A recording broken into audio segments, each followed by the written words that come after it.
make sure you have a product or service that is really right for the deal. Because at the end of the day, we're going to talk about this later, if you're not all teed up and you're going to go 9 rounds of negotiations, it doesn't really go well. And later on, when you really may need this other company, it's not going to look good that you showed up when you weren't really ready with the right product or the service.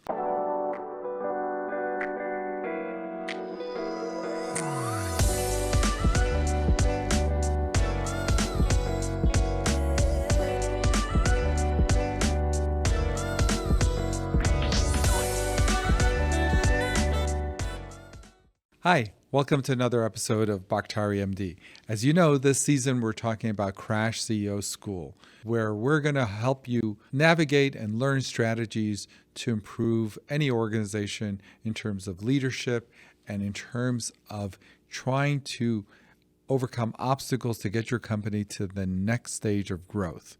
So today, I want to cover a topic that we talked about earlier, but add some more texture to it. We had talked about, how to negotiate, but in this episode, I want to really focus on how to negotiate in situations where you don't have the leverage, which is a very interesting topic because most people, obviously, when they go into negotiations, they feel like there's going to be give and take, but there will be times where you actually will not have leverage or much leverage.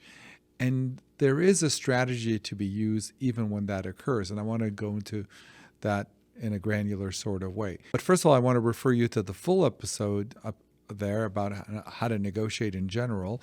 But let's today talk about how to negotiate when you actually don't have the leverage. All right, the first thing I want to do is just kind of broadly go over this concept. When you're in negotiations, sometimes the leverage is equal or slightly to someone's advantage, but occasionally one party clearly has much more leverage than the other. And the first thing you have to understand is when you're in those situations, I think people think, well, I'll just sort of beg and plead my way through these situations. Begging and pleading is not a negotiation strategy. So if you feel like you're in one of those situations, you still have to come up with a strategy.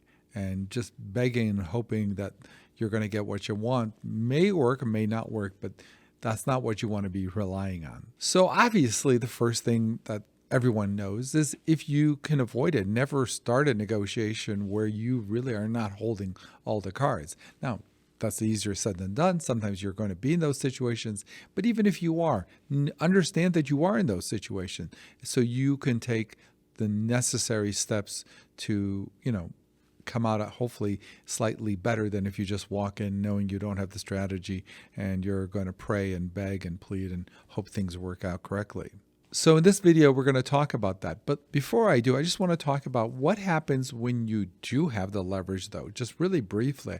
I touched on this in my other video. If you have the leverage, it's really important that you realize that you have the leverage, but you be kind, magnanimous, and really pull out your leverage as needed. Sometimes you don't even have to pull out the leverage or make it obvious or known. But if you need to pull out leverage, pull it out incrementally and use the minimum amount of, sort of putting out your leverage to get what you want done. Because, you got to remember, one day the roles may be reversed, right? And you may be in this situation where you have leverage over someone or another company, but one day that company may be a lot bigger than you, and they're going to remember how you treated them when you had leverage. Remember, the thing about leverage is, yes, you may use it to get the deal done today, but what about the deal 5 years from now or 3 years from now? And what about your reputation? Oh yeah, they're really hard to deal with. Sometimes you don't have to pull out the leverage. If you can get the same deal done without letting it be known, even if it's obvious to them that you are holding all the cards, you're often going to find that people are going to want to do more deals with you. And believe me, they're going to remember you when they don't need you anymore. But they're going to say, oh yeah, we're loyal. They were with us when we were starting, blah, blah, blah. You never know when the person that you are potentially helping out will one day be helping you out. So just a little worth of the wise. Even when you have leverage, be careful and use it wisely. All right, so let's go over some ground rules before we talk about how to negotiate when you don't have leverage, okay? The first thing you need to do when you're starting these negotiations is you have to make sure, are you meeting with the right person, the right decision maker? I've seen this many times where people start negotiating and blah, blah, blah, whether they have leverage or whether they don't, and at the end of it, the person says, well, I'm not really the right person anyway. You have to be meeting with these people. So it's a very exhausting thing trying to figure out how to get leverage and blah, blah, blah. And at the end of it, you realize, oh, I'm not even meeting with the right group. So make sure that's not the case. The next ground rule is if you get the deal that you want, if they say yes, are you ready to move? So again, trying to beat up someone to, deal with a situation where you don't have leverage and you want to try to get some, and then you get the deal that you want. They're like, well, all right, let's think about it. Let's talk to other people. Well, don't go, and that really sends the wrong message. Often you only get one bite of the apple. And if you can't say yes, I would not be hard pressed to use some of the strategies we're going to talk about today if you're not ready to say yes. If you still need to look at other factors, look at other competitors, look at the economics of it, don't go into this, go 9 rounds with someone and then you get what you want and then you say, we'll think about it. We'll get back to you. So again, that's really, really, really an important ground. The next ground rule is if it's such an important deal, always try to do it in person. In this world of virtual meetings and people working remotely, this whole concept of, we'll just set up a meeting. But if this deal can make or break your company or significantly move the dial on your company, if possible, always offer to meet in person. There's something to be said about that. I've seen so many deals go much better if you can get in a conference room, go to their headquarters. Often people actually really appreciate that you got on a plane, flew out to Dallas or Miami and made time for them because they say, wow, these guys must be for real because they don't mind hopping on a plane. They don't mind staying at a hotel for a day or two. And wow, they brought their whole crew. Who are these people? So just remember that, okay? If the deal is really important to you and if it can really move the needle, always try to do it in person. The other thing is when you're going to negotiate a deal, make sure you have a product or service that is really right for the deal.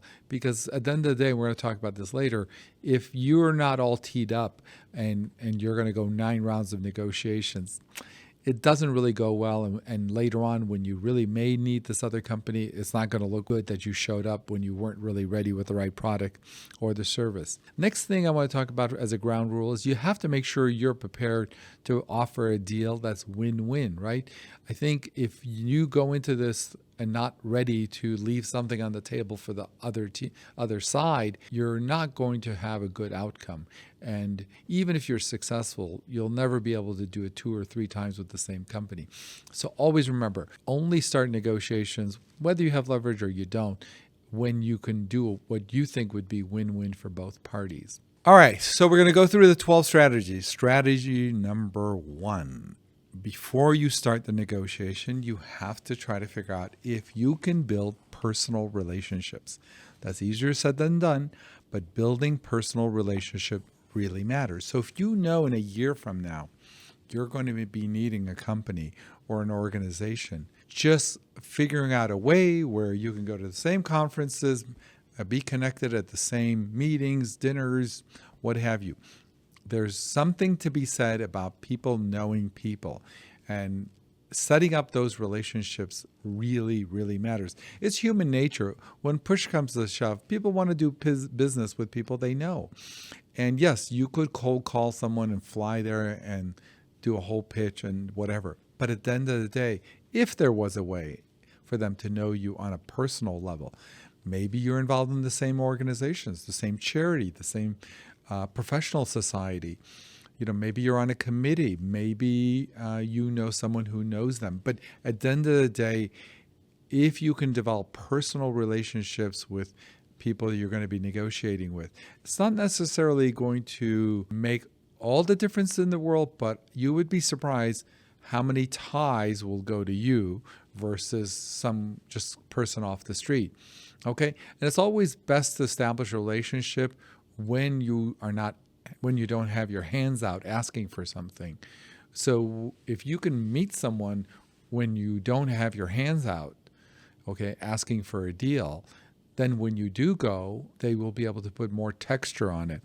And also, I think people often underestimate, how much their own charisma, their own warmth, their own class, sense of humor, all of this plays a role into human nature and people wanting to interact and do deals with people they like, trust, have a relationship with, whether you have the same hobbies, you travel a lot, or you do anything in common. That will go a long way. It's not the be all and end all, but I can promise you having some sort of personal relationship will help you a lot when you're not holding the cards in a negotiating strategies. So that's number one. Next one is something I call create an FBI file on the person or companies. And when I say create an FBI file, it's multifaceted. And what I really mean is know about the persons you're going to be talking to. Know their personalities, know their LinkedIn profile, know what charities they work in, know what high school, college they went to. It may not all be necessary, but the fact that you've done your homework and you understand who they are, what they've done, will go a long way. Often just, mentioning, I saw on LinkedIn when you were at this other company, you kind of did a similar deal, or what have you. The ability to convey that you've put in some time or homework in understanding them is often, people find as a compliment. People often think that, it's kind of creepy, but anything you would find on a LinkedIn profile is not creepy. That's actually professional. And so when someone says, hey, I saw on LinkedIn that you were head of marketing at this other company, most people say, that's very professional that you noticed that. And it shows that you've invested in time and energy. And so whether it's about them professionally or personally, if it's stuff that you can find on LinkedIn, I think that's all fair game. The next thing on the FBI list is also find out who they know. So not only do you need to get to know who they are, but who they know. So I saw in this former company, you work with someone I know. Commonality and having that missing link. It's like finding the fossil that links, two types of lost species, and it's the missing link that connects them. Often having a commonality of having someone you both have in common can really break the ice and give it a sense of a deeper meaning relationship right off the bat because you have somebody in common. And again, LinkedIn is a great resource for that, finding out who you have in common, who you've worked with together in the past, what projects, what companies have you both worked in, or people who work there. So really focusing on knowing who they know is really important. The other thing is knowing everything about the company that you're going to be talking to, even if it doesn't directly relate to the negotiations. Their product, their services, locations, their company structure, and on and on and on. I'll give you a perfect example. About 4 or 5 years ago, one of my marketing people said, hey, there's this other company that wants to partner up with you because you have some commonality. They do something that overlaps with what you do. Would you be able, do you want to take a meeting with them? And I thought, well, yeah, why not? Couldn't hurt. Why not? Let's hear them out. Let's see what they have in mind. And I remember, we met in a conference room in our office, and they walked in very nice, and we had some pleasantries. Hello, how are you? And they started the conversation with, hey, can you tell us about you, meaning us? And I really was thrown back because, they were coming to me. They were the ones setting up the meeting. And then they were asking me to explain what we do. So, I took a lesson from that. If I'm going to go meet with someone, it's my job, especially if I'm calling for the meeting, it's my job to investigate their company, what they do, what their services are, how they do business as much as I can. So when I arrive, all that information is already there, and we can talk about higher level stuff of how we can negotiate together. So really, when you go to a meeting to negotiate, don't make the other person read their website to you literally at the meeting about what they do or how many locations they have or how many states they're located in. You should already know that. And if you do know that, that's going to convey how professional you are, and it's going to convey how important this meeting is to you and how important they are to you, right? So do your homework, okay? And not just, on your cell phone while you're in the waiting room before the meeting. Take an hour or two and just plow through a lot of material, sometimes maybe even more than that, okay? One of the other cool things is really, if you can, try to get to know their competitors. So it's a very interesting phenomenon, because when you go into a meeting and they start to, maybe saying how great they are, if you really want to score some points, say, yeah, as a matter of fact, I know your competitors don't do that because blah, blah, blah, blah, blah. It, again, conveys the sense of professionalism, that you care, that you're a serious person, and you value them and you take them seriously. Why hasn't getting a simple laboratory test been as easy as ordering something online? Well, now it is.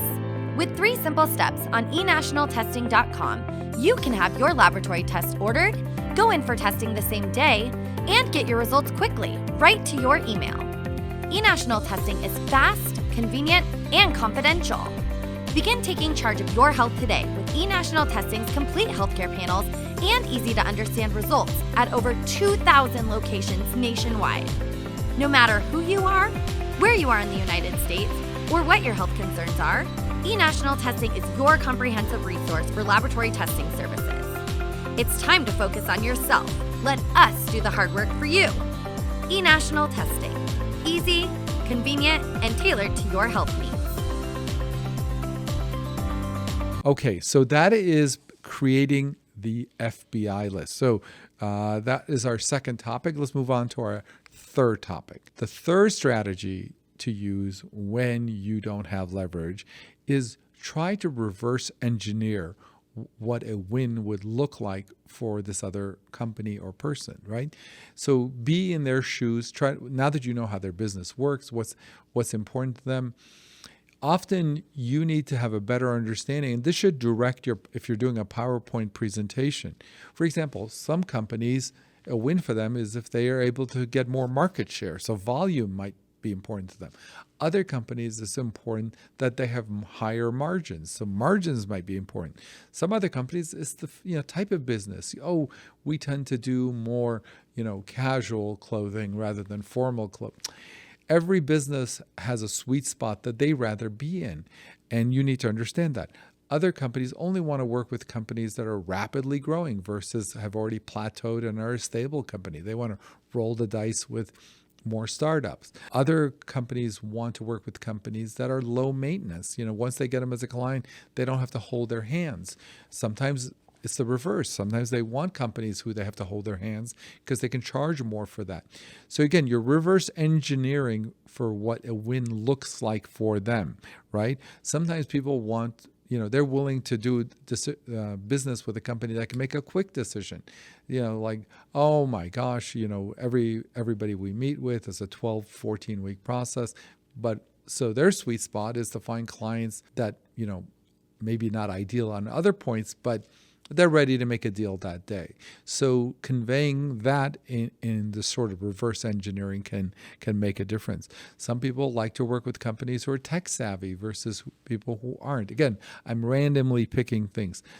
Some companies are willing to work with companies that are flexible, that are not rigid, and can make decisions. The decision makers are in the room, and they can, if they need to tweak the arrangements, someone can say yes. So there's more, and a lot of these are abstract, but as you create your PowerPoint, on some level you have to pretend you're them, and you want to highlight the points that is in their sweet spot, and of course minimize the points that is not going to be a win. So I think what I see in a lot of these negotiations is people put in the PowerPoint what they need, what's important to them, and they highlight the stuff that matters to them, which of course on some level you have to do, but also really highlighting what's going to be a win for this other company is important.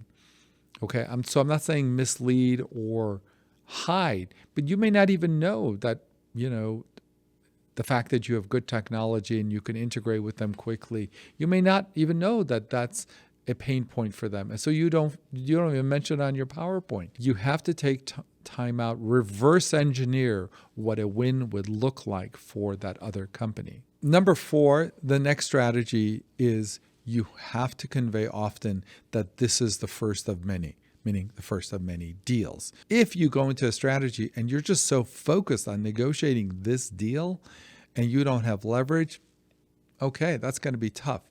But if in your presentation you give off that this is just the first of many, well, we've got other projects so even if this project doesn't make sense to them for how you're presenting it, but if this is the first of many potential deals, okay, then that might be something. And you'd be surprised how people leave this out. They come and say, well, this is what we need today, blah, blah, blah. The better strategy is to say, well, this is what we need today, but just these are some things on our back burner. And from the sounds of it, we're going to be coming to you for all these other things anyway. So yeah, let's get this out of the way. But yeah, we got other stuff we're going to need to talk to you about. So think about that. The other strategy, which is somewhat connected to this, is in your presentation, is to come off with what I call, we're on our way to the moon. Often, you want to convey the sense that working with you, even if it's not ideal, is literally like getting in on the ground floor. Right? So sometimes the deal doesn't make sense. Maybe the earliest investor in Facebook, it didn't make sense. But hey, if it takes off and goes to the moon. Now, obviously not everyone's Facebook, not every deal's like that. But again, that whole sense that you're getting in on the ground floor and we're on our way to the moon is really, really important. And you have to convey that. If you just leave that out and you really are on your way to the moon, but you forgot to really make a point of it. So you can talk about your growth plans and how you plan on 10xing revenue in the next 16 months and blah, blah, blah. So make sure you convey that. The next strategy is what I call we've got friends. People often leave this out. So one of the things that you want to convey in any negotiation is if things go well, which we are assuming it will, by the way, there are other people that we know that probably could use your services. And I don't think you need to say it like that, but there are ways that you can intersperse in your presentation that you're part of a bigger group or people. And from everything you're seeing right now, there's no reason why you won't be bringing those people with you. Next item is what I call we can say yes today. Often, people decide to work or take a deal because they're positive the person will say yes today. And they're not going to have to go back and think about it. So remember, that's a really big carrot. If someone can get a deal done today and not have to have the brain damage of dealing and going back and forth for 6 months, they may not take this deal if it takes 6 months of pain, but they may take the deal if you just say yes today. If they give you what you want and you say, you're going to say yes today. So sometimes I just come out and say it. Like, listen, let me tell you where we are in this deal. If you say yes today, we're moving forward. We don't have to go back and we don't have to talk it over. We've already researched your company. This is what we need. And there's no more, hashing it out. If we get this deal, we're ready to move forward. Again, you'll be really surprised. For a lot of people, that can tip the scale to doing the deal, because a deal that someone's going to say yes to is much better than maybe even a better deal, but it's going to take 6 months to get it done. Okay, so that was number 7. So the first 7, I call that sort of the honey of what you're going to give them and how amazing it's going to be and how it's going to, help them if they do a deal with you. But at some point, negotiations being what they are, you have to provide some potential negative consequences of not working with you. Of course, this is really tricky, and your rapport that you've built with them up until now, if you have a personal relationship, and how you serve up this information is going to matter. So while I'm going to talk about it in a negative way, the real art of this negotiation is to say these potential negative consequences without actually saying them, which is a little harder than I'm saying, but it can be done. So as I tell you these last four, remember, the goal is to convey this without actually saying it. And we can talk about that a little bit, but that is really going to be the goal, to convey it without actually saying it. So number 8 is what I call we know the same people. What you want to do is you want to have consequences. So if they say no to you, you know some people that they would potentially not want to hear negative things like they've turned you down, they don't want to work with you, or whatever. So knowing the same people is something you want to present very subtly. But again, it goes on a positive side that you know a lot of people in the industry and the organization. So sometimes knowing that saying no to you, might, they're difficult to work with. They don't say yes too often. Again, you have to be truthful. But on the other hand, if you are all part of a small community, saying no to you may not be ideal, especially if you convey that you know other people. The next one is not necessarily negative, but it's sort of what I call help us when we need you. And this sort of conveys that this deal may not be available once we get to a higher level. Meaning, if you don't help us now, it's just a matter of time till we get bigger.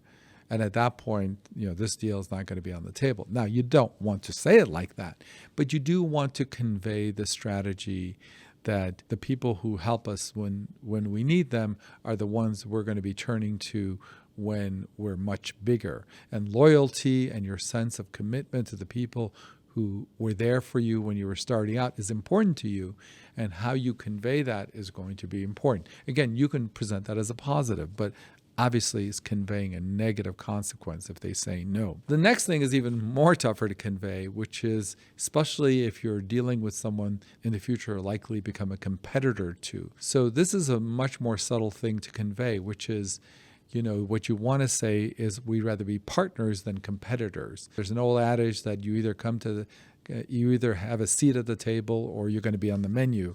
A lot of people have heard that, but again, you don't ever want to say it like that or even come close to saying it like that. But there's got to be a sense that, we are here to do win-win. We're better with you than without you. But one way or another, we're going to do this. So why not be a part of it?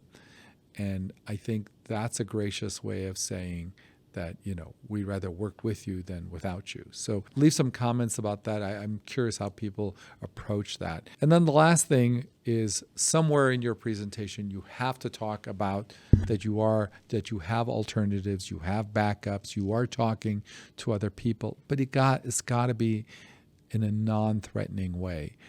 This is so important. A lot of this is the art of negotiation. So you may know all these 12 steps, but how to deploy them becomes important. So you have to sort of convey you potentially could date others, but you don't want to, what have you. They may not be the right analogy, but the point is you have to convey that potentially if they say no, there are some other options. How you do that, when you do that, you have to calibrate that based on your rapport and if you're getting through or not, and how to subtly put that in while not being threatening. Because the last thing somebody who has leverage wants to hear is, hey, I know you have all the leverage, but if you don't work with us, we're going to go to your competitor. Like, well, go right ahead. So you don't want that. But in your presentation, if there's a subtle way to convey that, that would be the best. All right, so we went over the 12 ways. I just want to end on this note. What happens if you get vibes that the negotiations are not going well? What do you do then? Okay, so we gave the 12 strategies, but what do you do when things just aren't going well and you're starting to get some really bad vibes that this thing may not end up well? Before you get the final no, there are some things you can do, which is, to turn to them in however way you want it and say, hey, would you mind if I'm frank with you?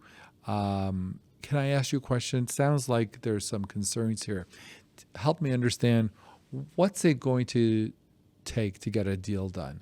Because I hear these concerns, I'm reading between the lines, but you teach me, help me out, help me understand. What is it going to take to get a deal done?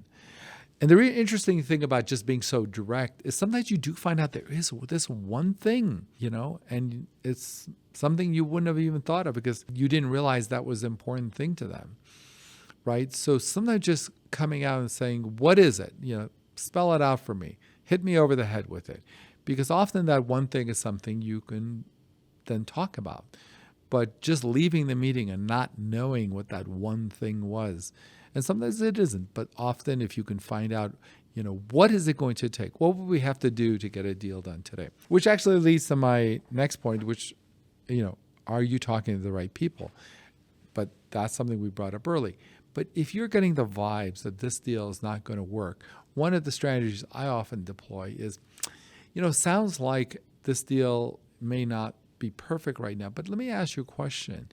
Who in your organization could I talk to better understand what we can do to get a deal done?